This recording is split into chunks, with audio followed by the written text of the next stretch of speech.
Here's a situation for you. You find yourself torn between a Grand Seiko and a Rolex, seeking guidance on their design merits. Before we delve into the comparison, I'd like to ask for your support by subscribing to our channel to ensure the continuation of great watch content. Now, putting aside the unique circumstances that led to this fictional choice, we're approaching it with a fresh perspective, devoid of brand allegiance, badge snobbery, or investment considerations. The focus is solely on determining which watch, whether the iconic Rolex or the underdog Grand Seiko, stands out as the best in terms of design. We'll begin with the Rolex watch because it's the one that stands out the most, especially with its bright blue half-moon. Comparing it to the more serious-looking Grand Seiko, the blue part of the black and blue ceramic bezel really stands out. Whether you want attention is a different story. For us, the watch makes the bright blue more appealing and user-friendly. Perhaps, yes, a clear separation between day and night can make it easier to quickly check the GMT function. However, the Grand Seiko's bezel has a hidden feature, noticeable only in the dark. Each number, dot, and even the triangle are coated with glowing paint, protected by a clear sapphire ring. While the dual-tone ceramic bezel in the Rolex is innovative, it doesn't prevent the platinum-coated recessed numbers from collecting dirt or getting scratched. If seeing the bezel clearly is important, it's even more crucial for the dial.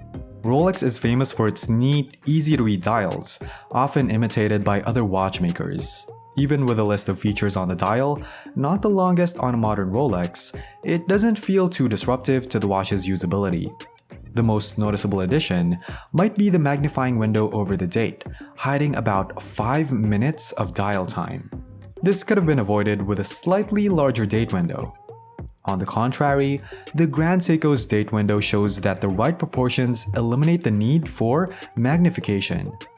However, the Grand Seiko dial isn't exactly a peaceful Zen garden compared to the Rolex, thanks to one small detail: the power reserve for an automatic watch. It's not very crucial, especially when worn, yet it's there. Connected to the caliber 9R66, the most distinct part from the Rolex's caliber 3285, the Grand Seiko has some quartz influence. A current generated by the mainspring's energy resonating through the crystal, replacing the traditional escapement. While this results in a perfectly smooth sweep compared to Rolex's 8 beats per second, this significant difference doesn't make the movements completely opposite. They both have a 3-day power reserve, allow independent adjustments of the hour hand, and have hacking seconds for precise time settings. The Rolex has an instantly changing date, and the Grand Seiko's 2 seconds per day accuracy emphasizes Rolex's. The Rolex also has a special escapement using nickel phosphorus to counteract magnetic interference. Although the Grand Seiko has no mechanical escapement for magnetism to disrupt, it's a close race between the two watches. It could go either way at this point. Is there anything that can break the tie?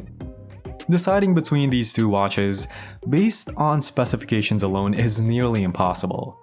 They function so similarly that they're practically identical, and any difference could just be a matter of personal preference. A smooth sweep versus a stuttering seconds hand, quartz accuracy versus mechanical complexity, or sporty thickness versus comfortable wear. The significant distinction comes when actually wearing the watches. The Grand Seiko is thicker and wider by several millimeters, with more deeply curved lugs to compensate. Both bracelets are robust, with the GMT Masters recently swapped for the Jubilee during the last adjustment. However, where they truly diverge is in the clasps.